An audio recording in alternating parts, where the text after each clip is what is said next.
आकाशवाणी मुंबई सादर करीत आहोत सावित्रीबाई फुले स्त्री संसाधन केंद्राविषयी डॉक्टर कामाक्षी भाटे यांची नेहा खरे यांनी घेतलेली मुलाखत.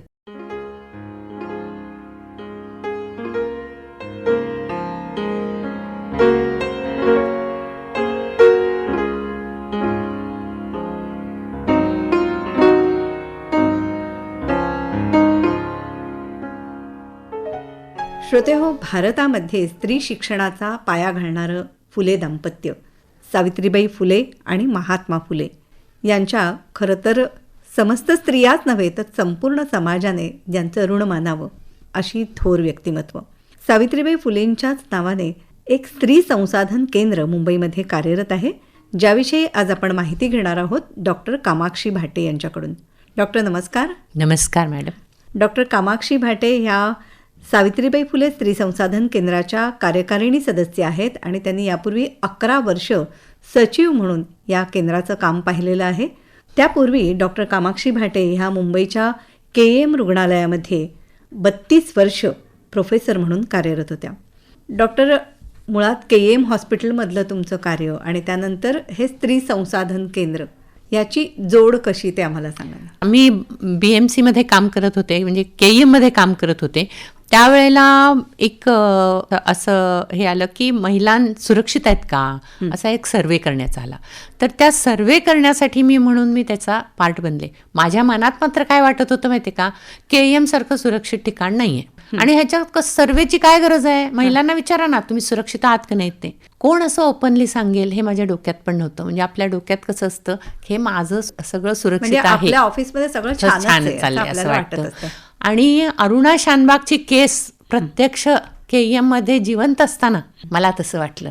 तर सर्वसामान्य लोकांना तसं वाटणं अगदी साहजिक आहे की तुमचीच काहीतरी थेरा आहेत, इथं सगळं सुरक्षित आहे. तर ह्या कारणांनी म्हणून त्यांनी मला विचारल्यानंतर मी हो म्हटलं आणि मग मी ते पुढेच जात राहिले. अच्छा. आणि तुम्ही मला वाटतं KM हॉस्पिटलमध्ये सुद्धा समाजवैद्यक शास्त्राच्या प्राध्यापक होतात आणि त्यामुळे समाजाशी एक सातत्याने जोडलं जाणं हे होतंच. आणि या माध्यमातून हेच काम तुमचं आता सावित्रीबाई फुले स्त्री संसाधन केंद्रातून पुढे सुरू आहे. मी KM मध्ये असतानाच हे काम सुरू केलं आणि ते BMCचंच काम होतं. म्हणजे मला नंतर ॲडिशनल काम म्हणून हे दिलं गेलं आणि मी ते आनंदाने केलं, कारण ह्याची गरज फार होती. आणि आता निवृत्तीनंतरही तुम्ही त्यामध्ये कार्यरत आहात. हो. तर मुळात सावित्रीबाई फुले स्त्री संसाधन केंद्र म्हणजे रिसोर्स सेंटर म्हणजे नेमकं काय आहे. आता हे बघा, स्त्री संसाधन केंद्र असं वाटतं की संशोधन केंद्र आहे का. संसाधनाचा अर्थ महिलांना ज्या गोष्टीची आवश्यकता असते त्या गोष्टी सहज उपलब्ध करून देणं. त्यांना माहितीची आवश्यकता असेल तर माहिती उपलब्ध करून घेणं, लिगल हेल्पची आवश्यकता असेल तर लिगल हेल्प करून देणं, मेडिकल हेल्पची म्हणजे आता स्पेशली मेंटल हेल्थची आवश्यकता असेल तर ते त्याला कशी मिळेल ह्याचं बघणं, किंवा घरगुती हिंसाचाराला ज्या महिला सामोऱ्या जातात त्याच्यात ते उपलब्ध करून देणं, हे काम सावित्रीबाई फुले स्त्री संसाधन केंद्रात चालतं. हे केंद्र एल्फिन्स्टन रोडला पश्चिमेला आहे, अगदी आत्ताच्या प्रभादेवी. आत्ताच्या प्रभादेवी स्टेशनपासून चालत केवळ 10 मिनिटं. तर हे झालं 2008 मध्ये सुरुवात झाली त्याची. अच्छा. सर्वोच्च न्यायालयाने विशाखा मार्गदर्शक तत्व सांगितलेली आहेत, तर तिथून आपण सुरुवात करूया या विषयाला. बरोबर आहे. तर ही मार्गदर्शक तत्व काय आहेत, कोणी सुरू केली, का झाली, याच्याबद्दल आपल्याला थोडंसं माहिती असायला पाहिजे. पहिली गोष्ट म्हणजे ही मार्गदर्शक तत्व 1997 साली सुप्रीम कोर्टाने दिली. तर ही तत्व यायचं कारण काय होतं, तर त्या तत्व यायचं कारण महिलेचं एक शोषण झालेलं तेच कारण होतं. तर राजस्थानमध्ये भावरी देवी म्हणून एक हेल्थ वर्कर होती. ती होती मागासवर्गीय आणि तिचं काम काय होतं, तर पोलिओ पाजा, ट्रिपल पाजा हे तर काम होतंच. तर त्याच्याबरोबर एक काम होतं, लहान मुलींची लग्न करू नका, बालविवाह करू नका, हे सांगणं तिचं काम होतं. आणि ती घरोदारी जाऊन करायची ते काम. तर एकदा तसं काम करत असताना ते ठाकूरच्या मुलीचं 1.5 वर्षाची मुलगी, तिचं लग्न 3 वर्षाच्या मुलाशी होणार होतं. आणि हे कसं असतं माहिती का, ह्याच्यामध्ये अक्षतृतीया ज्याला आपण मोठा मुहूर्त मानतो, तर राजस्थानात असं मानलं जातं की जर ह्या अक्षतृतीयेला लवकरात लवकर आपल्या मुलीचं लग्न केलं तर 10 कन्यादानाचं पुण्य लाभतं. आणि मुलांचं सुद्धा असं असतं की ह्या कन्यादान केलेल्या ह्या मुलीशी लग्न केलं तर त्याला दीर्घायुष्य लाभेल. आणि त्यामुळे हे लहानपणी लग्नाचं त्यांचं असतं. केवळ या समजुतीमुळे. आणि मग हिचं काम काय होतं, सांगणं की असं करू नका. आपल्याकडे बालमृत्यूचं प्रमाण खूप जास्त आहे. सदा समजा मुलाला काय झालं, मुलीला काय झालं तर खूप मोठे प्रॉब्लेम्स होतील मुलांच्या आयुष्यामध्ये, तर ते करू नका हे सांगण्याचं तिचं काम होतं. पण एक दिवस तिला काय झालं, त्या गावातल्या ठाकूराच्या मुलीचंच लग्न होतं आणि तिने जाऊन काय सांगितलं, हे करू नका. त्याने सांगितलं, तू कोण विचारणार, कुंभारीण तू, मातीची गाडगी बनवणारी, तुला काय आमच्यापेक्षा जास्त कळतं, आमच्याकडे अमाप पैसा आहे, आमची मुलं मरणार नाहीत, असं काहीतरी त्याने सांगितलं. तर तिला वाटलं हे माझं काम आहे आणि माझ्या कामाच्या प्रोटोकॉलप्रमाणे जर एखादी फॅमिली ऐकत नसेल तर आपल्याला पोलिसांना कळवणं आपलं काम आहे. म्हणून तिने पोलिसांना कळवलं की असं असं मी नको म्हणते आहे आणि ते ऐकत नाही आहेत आणि मग तुम्ही त्याचं जे आपल्या प्रोटोकॉलप्रमाणे तुम्ही ॲक्शन घ्या. इतर वेळेला ते ॲक्शन घ्यायचे, ह्या वेळेला ते जेव्हा आले तर त्यांची तर ओळखच होती ना, पोलिसांची आणि ठाकूरांची ओळख होती बरीच. ते म्हणाले तुम्ही कशाला इथं आलात, त्या महिलेने मला बोलवलं. तर ते म्हणाले की तुम्ही जा आणि भरपूर पैसे दिले, दारू बिरू दिली, त्यांना पळवून लावलं. आणि मग आता ह्या महिलेचं कोणीच वाली राहिलं नाही. पुढे काय झालं की ती महिला आणि तिचा नवरा शेतामध्ये काम करत असताना संध्याकाळी तिथले 4-5 लोक त्या ठाकूरच्या घरचे पुरुष आले तिथे आणि तिच्या नवऱ्याला मारहाण करू लागले. तर ती नवऱ्याला वाचवण्यासाठी मध्ये पडली. तर त्यांनी काय केलं, तिच्या नवऱ्याला बांधून टाकलं झाडाला आणि त्या 5 जणांनी तिच्यावर बलात्कार केला. आता ही अशी परिस्थिती होती की ती काम करत होती, कामकाजी महिला होती, कार्यक्षेत्रामध्ये होती आणि तिचं काम करत असताना ती त्रासदी झाली होती. तर तिने आपल्या सुपरवायझरला फोन केला आणि तिला म्हणाली की मी असं मला झालेलं आहे. ते म्हणाले तू तिथे थांबू नकोस, तू जयपूरला ये, तिथं आपण कंप्लेंट करूया, मी तुझी मदत करेन. ती जयपूरला गेली आणि ते लोक गेले पोलिसात कंप्लेंट करायला. तू कोण, कशाला आली, कोण केलं, काय केलं असं विचारता तुझी मेडिकल झाली का? अच्छा, मेडिकल झाली नसेल तर मेडिकल करून ये. खरं म्हणजे लॉ प्रमाणे मेडिकल होणं काही गरजेचं नसतं. एखादी महिला जर म्हणत असेल मला हे झालं तर लिहून घेणं, तक्रार नोंदवून घेणं, पण तिला ते माहिती नव्हतं. आणि मग मेडिकलला गेले तर ते म्हणाले आता उशीर झालाय, उद्या सकाळी यायचं. तर मेडिकलला ती जिथं गेली, तिची तपासणी झाली आणि मग काय झालं की तिला तिचे कपडे पण काढून घेतले, कारण त्याची महत्व आहे त्याचं तपासणी करण्याचं. आता तिच्याकडे काही दुसरे कपडे नव्हते. नवऱ्याने डोक्यावरचा मुंडासा काढून म्हणजे जी पगडी असते ती काढून दिली तिला अंगाभोवती घ्यायला. आणि भीषण आहे ते. आणि मग ती गेली तिथे तर दवाखान्यामध्ये पण असे आडवे तिडवे प्रश्न विचारणं, हे कसं झालं, काय झालं, विचित्र प्रकारे तिच्याकडे बघणं आणि तिचे मानहानिकारक प्रश्न विचारणं, हे झालं. पोलिसांनी तक्रार घेतली पण पुढे काहीच झालं नाही. कोर्टात गेली आणि कोर्टाने सांगितलं की आता 5 जण काय एकाच घराचे तुझ्यावर काय बलात्कार करू शकत नाहीत, ते एकमेकांचे हे आहेत नातेवाईक असताना ते कसे करतील तुझ्यावर, आणि तू तर मागासवर्गीय आहे, तुला कशाला स्पर्श पण करणार नाहीत, असा त्याच्यात नाही. त्यावेळेला एवढा मोठा आक्रोश निर्माण झाला राजस्थानमध्ये, आणि राजस्थानमध्ये नव्हे तर पूर्ण देशामध्ये. आणि मग खूप लोकांनी एकत्र येऊन एक अशी कमिटी बनवली ज्याला विशाखा म्हटलं. आणि ते जेव्हा गेलं तर सुप्रीम कोर्टामध्ये विशाखांचं एक हे झालं की विशाखा गाईडलाईन्स म्हणून आल्या 4-5 वर्षांनी, 1997. हे सगळं व्हायला 7-8 वर्ष गेली मध्ये. आणि त्या गाईडलाईन्स प्रमाणे असं म्हटलं की जेव्हा महिला काम करत असते तर तिच्या कार्यक्षेत्रामध्ये तिला कंप्लेंट करायची असेल तर तशी जागा तिला पाहिजे. जिथे कंप्लेंट करायची असते त्या कमिटीमध्ये कमीत कमी 50% महिला पाहिजेत.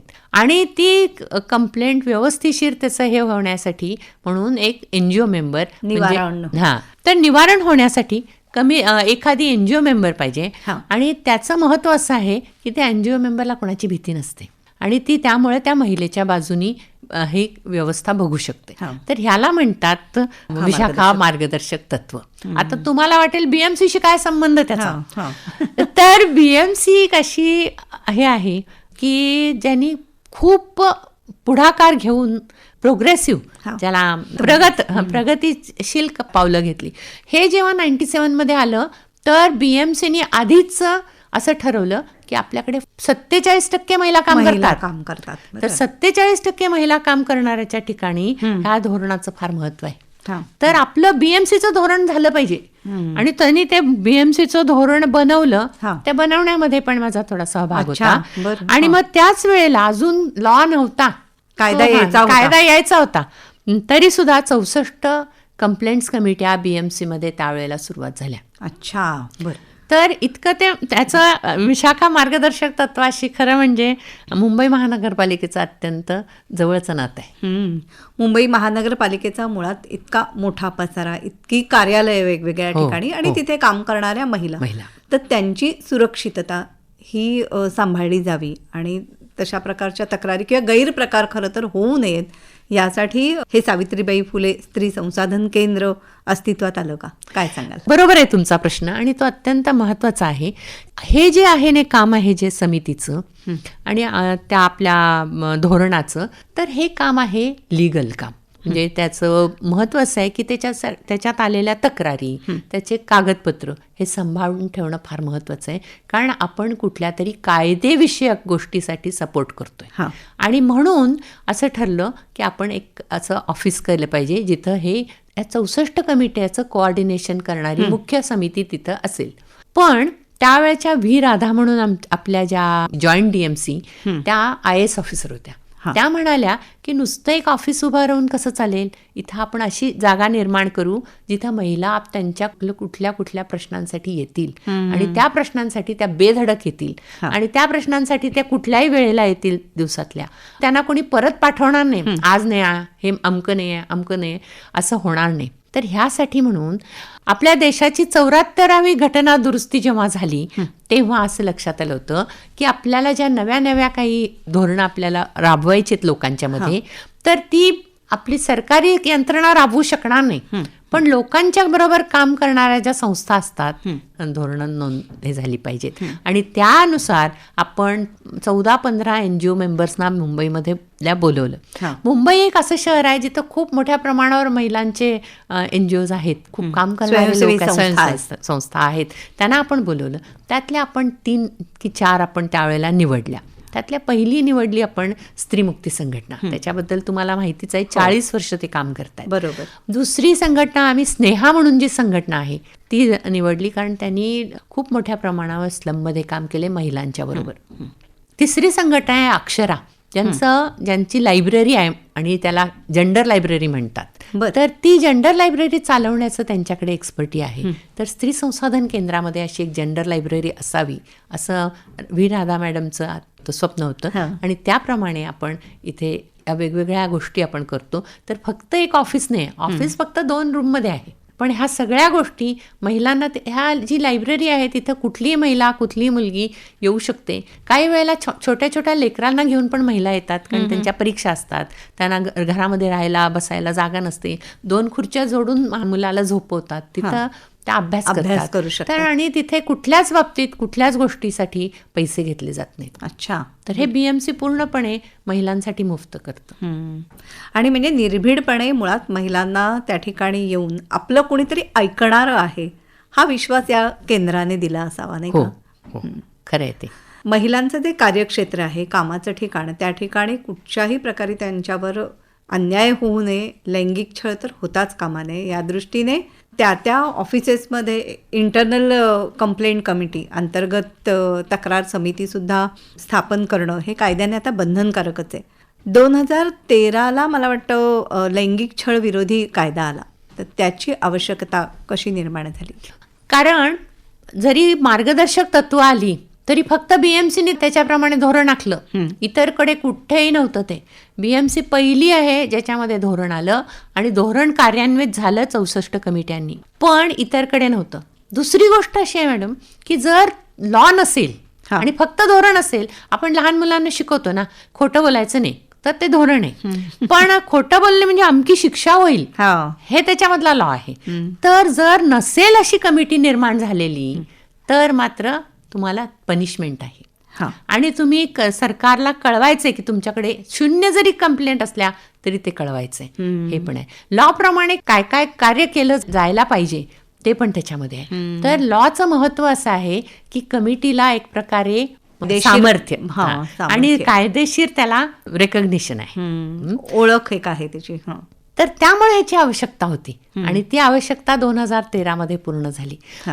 आता मगाशी मी जो उल्लेख केला की प्रत्येक कार्यालयामध्ये अशा प्रकारची अंतर्गत समिती असायला हवी की ज्याबद्दल महिलांना विश्वास वाटेल तिथल्या, की इथे माझी तक्रार मला करता येईल, तर ही अंतर्गत समिती तिचं गठन कशा प्रकारे होतं आणि तिचं काम कसं चालतं? हा महत्त्वाचा असा प्रश्न आहे की गठन बाहेरची व्यक्ती कोणी करत नाही. तर जिथं आता समजा KEM हॉस्पिटलमध्ये डीन आमचे हेड आहेत, तर त्यांनी अमक्या अमक्या व्यक्ती ज्यांना ते ओळखतात, त्यांना माहिती आहे की ही व्यक्ती असे काम करू शकते, सामाजिक कामामध्ये त्यांना इंटरेस्ट आहे, अशा व्यक्तींना बोलावून त्यांना कमिटीचं सदस्य होण्यासाठी सांगतं. जबाबदारी सोपवली जाते. आणि ही जबाबदारी अशी महत्त्वाची आहे की आपण हे लिगल काम करतोय, आणि ही जबाबदारी अशी आहे की आपल्याबरोबर काम करणाऱ्या महिलांना लैंगिक छळ होऊ नये. आणि हे सगळ्यांची जबाबदारी आहे, फक्त महिलांची नाही, महिला आणि पुरुषांची जबाबदारी आहे. तर ह्या समितीमध्ये 50% महिला असायला पाहिजेत. त्याची चेअरपर्सन जी असते, अध्यक्ष जी असते, ती महिला असली पाहिजे. आणि दुसरं महत्त्वाचं म्हणजे तिथे पुरुष सदस्याची गरज असते आणि बाहेरच्या NGO मेंबरची गरज असते. तर याप्रमाणे हे कमिटीची हे असते. तर ह्याचं एक ट्रेनिंग करायला लागतं. अच्छा, प्रशिक्षण. प्रशिक्षण फार महत्त्वाचं. तुम्ही त्यांना कमिटी निर्माण केली पण त्यांना त्याचं येतच असं नाही. तर प्रशिक्षणाचं महत्त्व असं आहे मॅडम की आपण वेगवेगळ्या घरांमधून जन्मतो आणि वेगवेगळ्या प्रकारे आपण मोठे होतो. तर आपल्या स्वतःच्या मनामध्ये आपल्या सामाजिक जडणघडणी वेगळ्या वेगळ्या असतात, कौटुंबिक जडणघडणी वेगळ्या असतात. आणि आपल्या देश आणि जगामध्ये जवळजवळ सगळेच देश हे पुरुषप्रधान आहेत. तर पुरुषप्रधान संस्कृतीचा आपल्या डोक्यावर पगडा असतोच. आपण किती म्हटलं की मी अगदी पुरोगामी आहे, स्वतंत्र आहे, तरी सुद्धा आपल्या मनावर तो असतोच. आणि तो पगडा असा असतो की आपण तो पगडा कमिटी मेंबर म्हणून सुद्धा पुढे घेऊन जातो. एखादी व्यक्ती कशी दिसते, ती कसे कपडे घालते, ती कशी बोलते, ह्याच्यावर आपण म्हणतो की ही चांगली आहे का वाईट आहे. कारण आपल्याला TV सिरियलमध्ये असं दिसतं की तोकडे कपडे घालणारी, स्लीवलेस घालणारी महिला चांगली नसते, आणि जी एकदम देवाचं काय काय करत असते, धूपदीप करत असते, ती महिला तेवढी चांगली, असं आपल्या डोक्यामध्ये बसलेलं असतं. लर्निंगचा भाग आहे ट्रेनिंग. हा म्हणजे एक कंडिशनिंग मुळात झालेलं असतं, ते बदलणं आवश्यक. बरोबर, कारण आपण जन्मल्यापासून ते शिकलेलं असतं. शिवाय त्याच्यामध्ये काय काय शिकवतो हे सांगते मॅडम. त्याच्यामध्ये पहिली गोष्ट तर हे लर्निंगचा भाग आहे. दुसरी एक जर एखादी महिला आली कंप्लेंट घेऊन, तर तिच्यावर विश्वास ठेवा, हे सांगणं फार महत्वाचं असतं. कारण पहिल्यापासून आपण डोक्यामध्ये असं सुरुवात करतो, ती खोटं बोलते का, एखादी तरी व्यक्ती म्हणते ती खोटं बोलते का, आणि समजा तिच्या कानावर आलं, ती येणार नाही मॅडम. आपल्याकडे ज्या कंप्लेंट येतात त्याच्या मागे 100 इतर गोष्टी झालेल्या असतात, 100 महिलांनी कंप्लेंट केलेली नसते. तर हे लक्षात घ्यायला पाहिजे की आपण हे नाहीच तिची कंप्लेंट घेतली तर ती परत कधी येणार नाही, आणखी 10 लोकांना सांगेल इकडे जाऊ नका. म्हणजे तक्रार घेणं हे फार महत्वाचं आहे. तिला दोषी ठरवू नका आधी. तर हे सगळं ट्रेनिंग, आणि तक्रार आली तर ती कशी पुढे न्यायची हे सुद्धा ट्रेनिंगचा भाग. अच्छा, पण मग या अंतर्गत समितीची, कमिटीची जबाबदारी काय असते? अंतर्गत कमिटीची जबाबदारी पहिली अशी असते की ट्रेनिंग झाल्यानंतर इतर लोक जे असतात ज्या ऑफिसमध्ये, त्यांना माहिती देणं, स्टाफला माहिती देणं, अशी कमिटी आहे. त्या कमिटीबद्दलची बोर्ड लावणं, त्याचा छोटा बोर्ड करून की अमकी कमिटी आहे, त्यांचे हे फोन नंबर आहे, त्यांना तुम्ही इथे भेटू शकता वगैरे वगैरे. आमच्यासारखे जिथे असतात की नवीन स्टुडंट्स नर्सिंगचे, मेडिकलचे असतात, त्यांना दरवर्षी ही माहिती द्यायला लागते जेव्हा ते सुरुवातीला येतात तेव्हा. कारण त्यांना माहिती नसतं, ते छोट्या गावातून आलेले असतात, छोट्या खेड्यातून आलेले असतात, त्यांना माहिती दिली नाही तर ते कुणाला कंप्लेंट करतील हे सांगता येत नाही. बरोबर. तर हे सगळी कामं समितीची आहेत. अच्छा.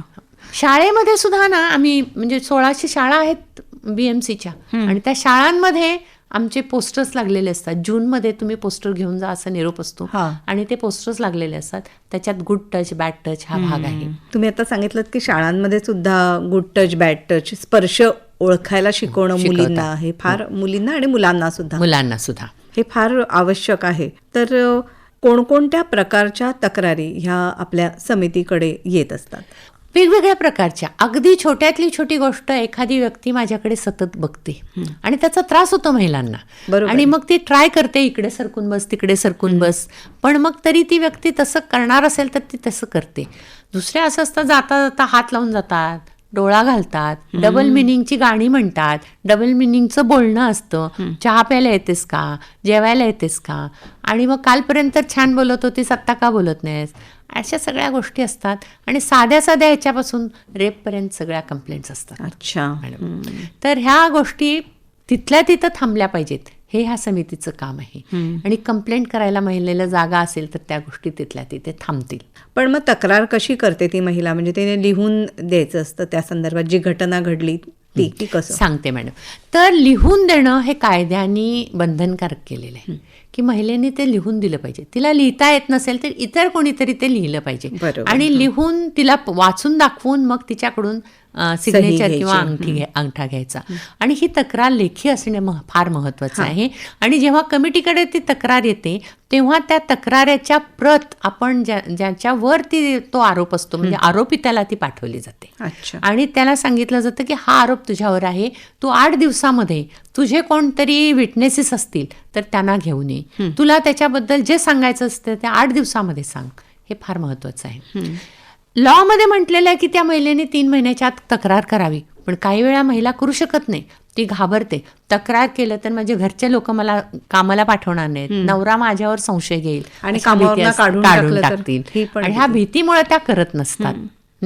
पण लॉमध्ये सांगितलं असलं तरी कमिटी ठरवू शकते की वेळ झाला असला तरी बाई तू कंप्लेंट कर, तुलाच करायची असेल तर आम्ही आहोत असं. अच्छा. पण मग याच्यासाठी साक्षी पुरावे त्या महिलेने काही देणं आवश्यक असतं का? की आता एखाद्या महिलेच्या बाबतीत जर काही शारीरिक अत्याचाराची काही घटना असेल तर तुमचा हा प्रश्न कुणाच्याही मनात येणं हे आहे. तर जे काही झालेलं असेल त्याला साक्षी पुरावे नसतात मॅडम. कामाच्या ठिकाणी साक्षी पुरावे ह्या गोष्टीसाठी एखादी व्यक्ती डोळा घालत असेल, स्वतःच्या शरीराला हात लावून काहीतरी इशारे करत असेल तर तिच्याकडे साक्षी पुरावे येणार कुठून असणार? तर ही घटना होऊ शकते का नाही म्हणजे प्रॉबेबिलिटी ऑफ इम्पॉर्टंट म्हणजे हे असं म्हटलं जातं की हो शक्यता आहे किंवा नाही. शक्य अशक्याचा जो आहे तो भाग आहे.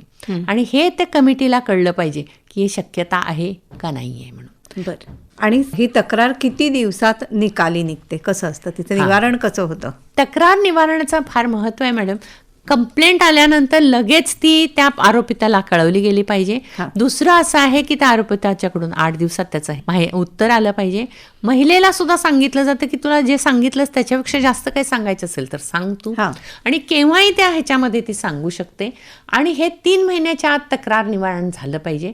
आणि ते झाल्यानंतर जो रेकमेंडेशन दिलेलं असतं त्याप्रमाणे त्याचं इम्प्लिमेंटेशन 60 दिवसात झालं पाहिजे. बरं. तर हे टाइम फ्रेम दिलेली आहे का? नाहीतर सगळं महिनोन्महिने वर्षानुवर्ष तसंच राहून जाईल. त्या महिलेला त्याच्यातनं काहीच उपयोग होणार नाही. ती म्हणेल जाऊ दे मला तक्रार करायची नाही, मी सहन करेन. समजा जास्त दिवस लागणार असतील तर कायद्याने एक प्रोव्हिजन दिलेलं आहे. अच्छा. काय प्रोव्हिजन आहे की त्या महिलेला तुम्ही सुट्टी द्या. होत नसेल तर त्या माणसाला तिथून हलवा. म्हणजे तिला रोज त्याला फेस करता कामा नये. ह्यासाठी म्हणून ते कायद्याचं प्रोव्हिजन आहे. अच्छा. डॉक्टर, आज मुंबई महानगरपालिकेच्या 90हून अधिक अशा प्रकारच्या समिती कार्यरत आहेत. तर तक्रारी कशा प्रकारच्या येतात? काही उदाहरणं आम्हाला सांगू शकाल का? हे फार महत्त्वाचं आहे की आमच्याकडे शाळा आहेत, मेडिकल कॉलेजेस आहेत, नर्सिंग कॉलेजेस आहेत, हॉस्पिटल्स आहेत, वॉर्ड्स आहेत आणि BMCच्या शाळा आहेत. तर ह्याच्या तक्रारी आणि प्रकार वेगवेगळे असतात. आता ह्याची जी असते मेडिकल कॉलेजची साधीसुद्धा तक्रार असू शकते की तू माझा पाठलाग करतो, किंवा एखादी व्यक्ती माझ्याकडे आमच्याकडे रात्री अपरात्री या मुली काम करत असतात आणि मग त्यांना त्या तिथून जाण्यासाठी भीती वाटत असते. तर कमिटीला सांगतात तर तिथं लाईट लावणं हे वगैरे सुद्धा असतं.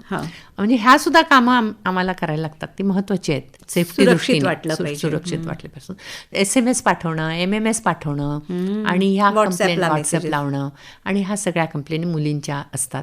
दुसरी अशी असते की मला ड्युटीच्या वेळेला ती व्यक्ती माझी ड्युटी असेल तेव्हाच ती ड्युटी घेते. आमच्या ड्युटी रूम्स कमी असतात, लहान असतात, एकाच रूममध्ये राहायला लागतं. अशा सुद्धा कंप्लेंट्स असतात मॅडम. नर्सिंगच्या अशा असतात की अगोदर खूप प्रेमाने शाळेतनं आलेल्या मुली असतात त्या 12वीच्या किंवा अशा त्या मुली आणि कोळ्या असतात. त्यांना माहिती नसते. कधी कधी एखादी व्यक्ती खूप त्यांना चांगलं बोलण्याचा प्रयत्न करत असते आणि मग नंतर त्यांना त्या जाळ्या तोडण्याचा प्रयत्न करतात. त्यावेळेला त्या कंप्लेंट करतात. आणि इतर लोक कशा कंप्लेंट करतात की मला सुट्टी देत नाही एखादी व्यक्ती. तर आपल्याला वाटेल ते ॲडमिनिस्ट्रेटिव्ह कंप्लेंट आहे, पण ती एखादी व्यक्ती जी सुट्टी देत नाही ती अशी म्हणाली तू रडलीस तर मला सुट्टी द्यायला आवडेल. अच्छा. तर अशी कंप्लेंट पण बापरे. आलेली आहे मॅडम. सोपी म्हणजे असं वाटतं की ह्याच्यामध्ये काय आहे, तर अशी कंप्लेंट सुद्धा असू शकते. अशी कंप्लेंट पण असते की एखादी संपूर्ण काम संपल्यानंतर मला बसवून घेतात, मला काम नसताना सुद्धा बसवून घेतात, हा. काहीतरी उकरून काम काढून मला देतात. मी जे काम बाहेरचं करू शकते ते मला करू देत नाहीत. कितीतरी इंजिनियर मुलींनी सांगितले आम्ही कुठलंही काम करू शकतो, हा. पण इतकं त्यांच्यावर हे असतं की तुम्ही कशाला काम करता, ते बाहेरचं आम्ही करतो असं. तर अशा कंप्लेंट सुद्धा असतात. पेशंटच्या कंप्लेंट असतात मॅडम. पेशंटच्या कंप्लेंट्स फार महत्त्वाच्या आहेत, कारण ते गरीब असतात मॅडम. बरं. आणि BMC सारख्या ठिकाणी येणारी व्यक्ती पैसे नसतानाच येऊ शकते. खरं. आणि त्या महिला कंप्लेंट करतात, त्यांच्या आया कंप्लेंट करतात, कारण ॲडमिटेड व्यक्तीचं एक्सरे वगैरे करणं हे रात्री केलं जातं. कारण दिवसा OPD आमची इतकी मोठी असते, आमच्याकडे 9,000 पर डे नवीन पेशंट आम्ही बघतो. तर त्यांचे एक्सरे पण असतात मॅडम. त्याच्यातले 4% 6% लोकांचे झाले तरी सुद्धा तिथे गर्दी केवढी होईल. आणि मग ॲडमिट लोकांचे एक्सरे करत बसणं सकाळी वेळेच नसतो, रात्री एक्सरे होतात. तर त्या पेशंट बरोबर राहायला कोण आलेलं असतं, आजी आलेली असते, सासू आलेली असते, नणंद आलेली, त्याचं वय झाले. आणि रात्री घेऊन जायला एखादा व्यक्ती जर म्हणाला मी तुमच्या मुलीला घेऊन जातो, एक्सरे करून आणतो, तुम्ही काळजी करू नका, अशा वेळेला तिला महिलेला वाटत असतं की माझ्याकडे ती व्यक्ती बघते आहे असं वगैरे. अशा कंप्लेंट सुद्धा असतात मॅडम. आमचं एक पोस्टर आहे हॉस्पिटलसाठी की तुमच्या तपासणी चालू असताना एक महिला असली पाहिजे. अच्छा. हां, ECG करताना असली पाहिजे, एक्सरे घेताना महिला असली पाहिजे, अशा आमच्या पोस्टर्स आहेत मॅडम. बरं. म्हणजे जशा जशा तक्रारी येतात त्याप्रमाणे त्याच्यावरती उपाययोजना सुद्धा केल्या करायला. जातात. हां.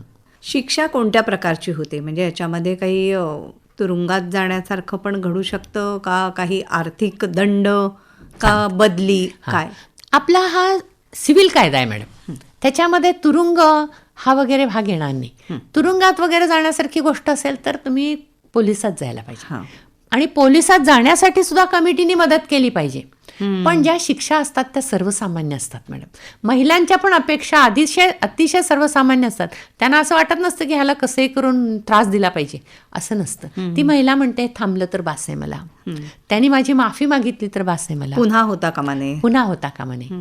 मला इथं माझ्या कार्यक्षेत्री मला सेफ वाटलं पाहिजे, मला इथं चांगलं काम करता आलं पाहिजे, माझी मानाची भाकरी मिळवता आली पाहिजे, एवढंच त्यांची अपेक्षा असते. साध्या शिक्षा कशा असतात की त्यांना ठपका ठेवणं, त्यांच्याकडून लिहून घेणं हे पुन्हा होणार नाही, पुन्हा झालं तर मोठी आम्ही जास्त शिक्षा करू हे लिहून घेणं, हे सांगणं त्यांना. आणखी त्यांना 500 रुपये, 1,000 रुपये, 5,000 रुपये, 50,000 रुपये असे दंड करणं, म्हणजे पैशाचा, किंवा त्यांची एक पगारवाढ थांबवणं, टेम्पररी थांबवणं, कायमची थांबवणं, हे वेगवेगळ्या प्रकारच्या काम ह्याच्यामध्ये येतं. म्हणजे तीव्रता कशी आहे त्याप्रमाणे येतं. पण असं काही लगेच काढून टाकणं अशी वगैरे शिक्षा नसते. तशी असेल तर मग काहीतरी मोठं असण्याची शक्यता आहे, तर मग आपल्याला त्यांना कोर्टाकडे पाठवणं, पोलीस स्टेशनकडे पाठवणं, किंवा बदलीसारखे उपाय सुद्धा करतात. बदलीसारखा उपाय तो शिक्षेमध्ये येत नाही मॅडम. बदली तर सहज करता आली पाहिजे. बदली करणं हा होणं ह्या त्या महिलेचा अधिकार आहे. कदाचित त्याच्यामध्ये काही नसेल सुद्धा. आता समजा आपण आलो की थोडंसंच काहीतरी आहे, पण बदली करणं ही शिक्षा नाहीये. ती व्यक्ती असं नाही म्हणू शकत माझी बदली केली.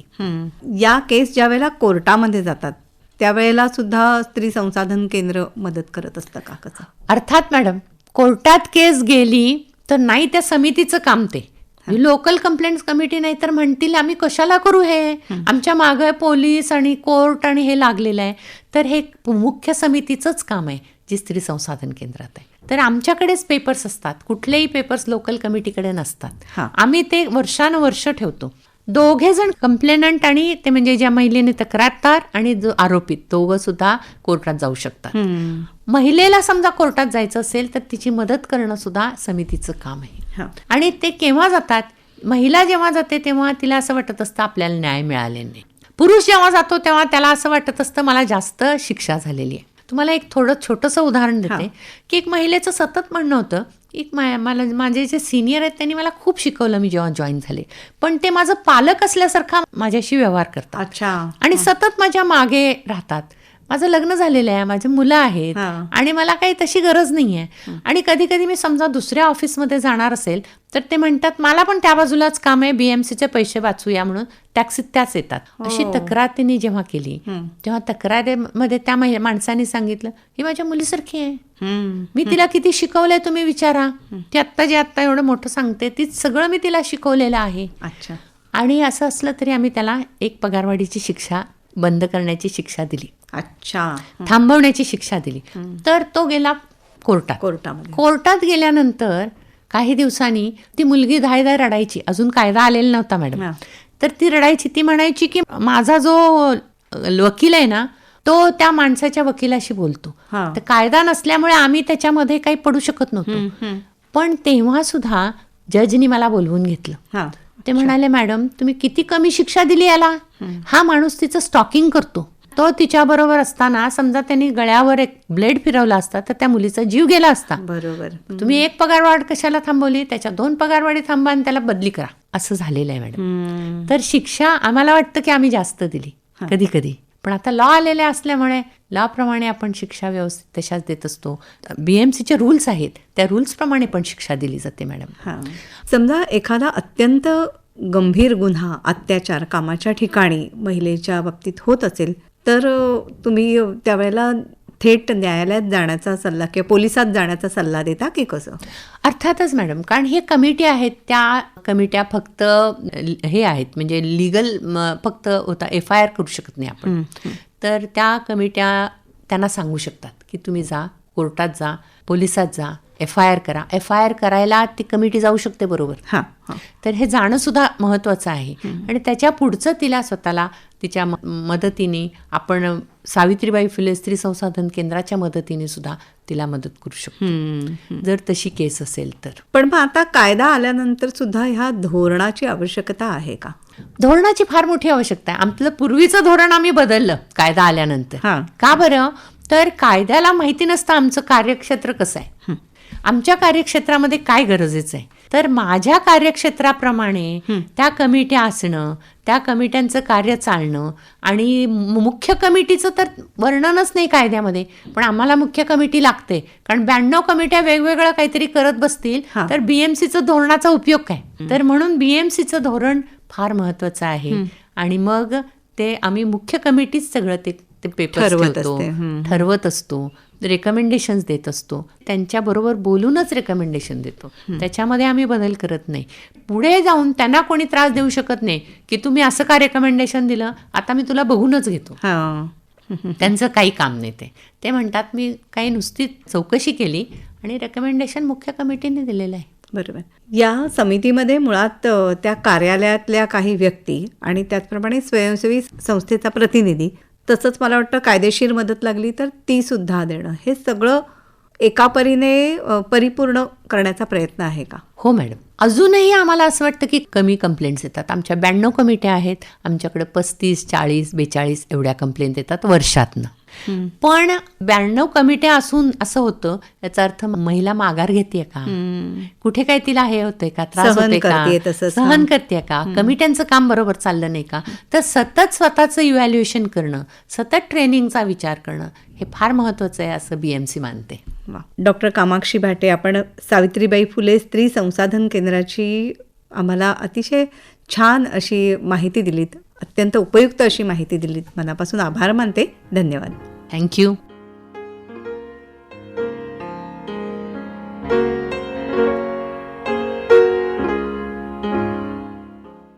श्रोतेहो, सावित्रीबाई फुले स्त्री संसाधन केंद्राविषयी डॉक्टर कामाक्षी भाटे यांची नेहा खरे यांनी घेतलेली मुलाखत आत्ताच आपण ऐकली. या कार्यक्रमासाठी निर्मिती सहाय्य केलं होतं सुहिता मराठे हिने आणि सादरकर्त्या नेहा खरे. ही आकाशवाणी मुंबई केंद्राची निर्मिती होती.